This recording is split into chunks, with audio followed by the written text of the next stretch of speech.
It is time to crown a champion.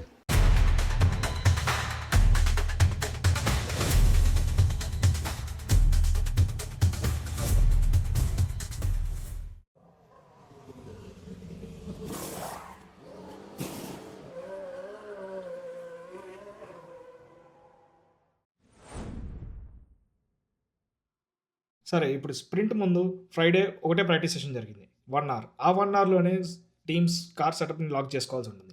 ఆ lock చేసుకున్న తర్వాత డైరెక్ట్‌గా స్ప్రింట్ క్వాలి స్టార్ట్ అయిపోతుంది. ఆ 1 అవర్‌లో మీరు కార్‌తో హ్యాపీగా ఉన్నా లేకపోయినా డైరెక్ట్‌గా ఇంకా స్ప్రింట్ క్వాలి అండ్ స్ప్రింట్ రేస్‌కి ఆ కార్‌తోనే వెళ్ళిపోవాల్సొచ్చింది. FP1లో రసల్ ఫాస్టెస్ట్. అంటే సర్ప్రైజ్ ఏం కాదు. మెల్బోర్న్‌లో కూడా చూసాం అండ్ అది ఆ కార్‌తో ఇట్ ఎక్స్‌పెక్టెడే. స్ప్రింట్ క్వాలి స్టార్ట్‌లో రెడ్ బుల్స్ కొంచెం ఎర్లీగా బెంచ్ మార్క్ సెట్ చేశారు. హెజర్ అండ్ మ్యాక్స్ టాప్‌లో ఉన్నారు కొంచెం బ్రీఫ్‌గా కాకపోతే. కానీ రసల్ వచ్చాక ఎవ్రీథింగ్ చేంజ్డ్. రసల్ 4/10తో కిమీని క్లియర్ చేశాడు సేమ్ కార్‌తో. దిస్ షోస్ ఎక్స్పీరియన్స్ మ్యాటర్స్ అని. SQ2లో వెర్స్టాపెన్‌కి కొంచెం స్కేరీ మూమెంట్ జరిగింది. ఫైనల్ కార్నర్‌లో గ్రావెల్‌లోకి వెళ్ళిపోయాడు. ఆల్మోస్ట్ అవుట్ అయ్యాడు అనిపించింది కానీ జస్ట్ మిస్. హెజర్‌కి ఇంకొంచెం ఫన్నీ సిట్యుయేషన్. సెషన్ ఎండ్‌లో వే బ్రిడ్జ్ దగ్గర కార్ ఆగిపోయింది. ఇంజిన్ ఆగిపోయింది అండ్ మెకానిక్స్ చట్టున కార్ పుష్ చేస్తారు.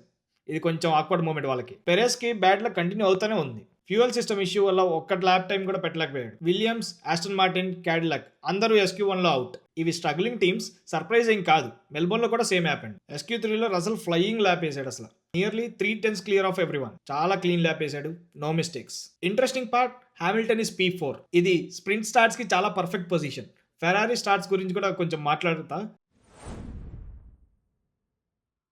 సాటర్డే మార్నింగ్ స్ప్రింట్ రేస్లో 19 laps, no stops, no strategy, 1 hour pure racing. At least that was the expectation. వినడానికి సింపుల్గానే ఉన్నా ఇది డ్రైవర్స్కి ఫిజికల్గా చాలా బ్రూటల్. స్టార్టింగ్ ప్రొసీజర్లోనే చాలా స్టఫ్ వచ్చింది. అసలు పోల్ నుంచి స్టార్టెడ్ కదా, సో ప్రెడిక్టబులే కదా లీడ్ హోల్డ్ చేస్తాడు అనుకున్నా. అది టర్న్ 1 దాకే. ఫస్ట్ ల్యాప్ లోనే హామిల్టన్ P4 నుంచి P1 కి వచ్చేసాడు. P4 నుంచి ఒక్క ల్యాప్ లోనే ల్యాండోని, కిమీని, రసల్ మొత్తం అందరినీ పాస్ చేసుకుంటూ వచ్చాడు. ఫెరారీ స్టార్ట్స్ అంటే ఇది. Year that's why Ferrari starts are so special. Turn line లో హామిల్టన్ రసల్ ని ఇన్సైడ్ నుంచి లేట్ బ్రేక్ తో పాస్ చేశాడు. అదైతే చాలా clean, confident and like no hesitation at all. అంటే 7 టైమ్ వరల్డ్ ఛాంపియన్ కి ఇది ఒక రొటీన్ అయిపోయింది ప్రాబబ్లీ. రసల్ అయినా వదలలేదు. టర్న్ 14 లో హామిల్టన్ లేట్ గా బ్రేక్ చేశాడు. రసల్ లీడ్ వాపస్ తీసేసుకున్నాడు. ఇద్దరు చాలా అగ్రెసివ్ గా ఫైట్ చేసుకుంటున్నారు. ల్యాప్ 2 లో హామిల్టన్ మళ్ళీ టర్న్ 1 లో అవుట్ సైడ్ నుంచి రసల్ ని పాస్ చేశాడు. ఇది చాలా బోల్డ్ move.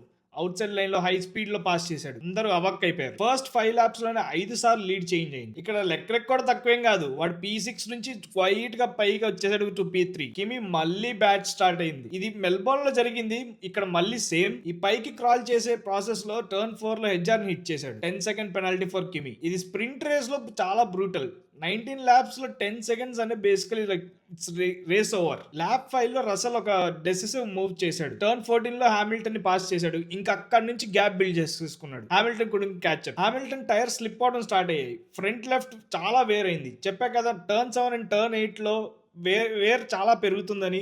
Hamilton was not careful on this one. అంటే ఫైట్ చేసే ప్రాసెస్ లో అది అలా అయ్యుండొచ్చు. రసల్ ని డిఫెండ్ చేసే ప్రాసెస్ లో అలా వేర్ ఎక్కువైపోయింది. ఎప్పుడైతే హామిల్టన్ స్ట్రగుల్ అవుతున్నాడని చార్ల్స్ కి మెసేజ్ వచ్చిందో చార్ల్స్ హామిల్టన్ ని క్రాస్ చేస్తాడు. కానీ హామిల్టన్ ఆ పొజిషన్ వదలలేదు. He was fighting back wheel to wheel. చాలా డేంజరస్ గా ఉంది ఆ సిచ్యువేషన్. లైవ్ లో చూసినప్పుడు అయితే అసలు was holding my breath. Lap 12 లో ఐ గెస్ సేఫ్టీ కార్ వచ్చింది.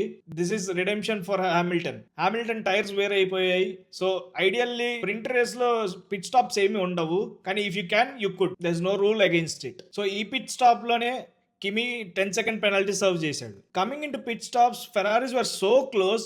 Hamilton had to wait. Leclerc pit stop అయ్యే వరకు హామిల్టన్ వెయిట్ చేయాల్సి వచ్చింది. Before pit stop Lando was behind Hamilton. But since Hamilton had to wait, Lando ముందుకు వెళ్ళిపోయాడు. But the safety car కదా, it's okay. Almost అందరూ pit చేశారు fresh tyres కి. ఇది రిస్కీ. పిట్ లో టైం పోతుంది. కానీ న్యూ టైర్స్ తో లాస్ట్ ల్యాప్స్ పుష్ చేయడం చాలా పాసిబుల్. లాస్ట్ 3 ల్యాప్స్ లో రేస్ రీస్టార్ట్ అయ్యింది. రసల్ లీడ్ హోల్డ్ చేశాడు. ప్రెషర్ లో కూడా చాలా క్లీన్ గా హ్యాండిల్ చేశాడు. At the end Russell wins. ఈ సీజన్ లో already 2 races back to back గెలిచాడు. This is a dominant start for Mercedes. Final result మనం చెప్పుకున్నట్టుగానే రసల్, లెక్రెక్ అండ్ హామిల్టన్ ఉన్నారు. బట్ ఆర్డర్ కొంచెం చేంజ్ అయింది. Russell P1, Leclerc P2, Hamilton P3. Finishing at 4th and 5th Lando and Kimi. Verstappen is disappointing. Points కి బయట finish చేశాడు. ఇది వాళ్ళకి చాలా పెయిన్ఫుల్. కార్ కి అసలు పేసే లేదు. ఐ మీన్ స్టార్టింగ్ ప్రొసీజర్ లో అసలు వెర్స్టాపెన్ కళ్ళ ముందు అన్ని కార్స్ పాస్ అయిపోయి car was not accelerating at all. Hamilton కి మళ్ళీ పొడియం. చెప్పే కదా ఇది హామిల్టన్ అడ్డా అని.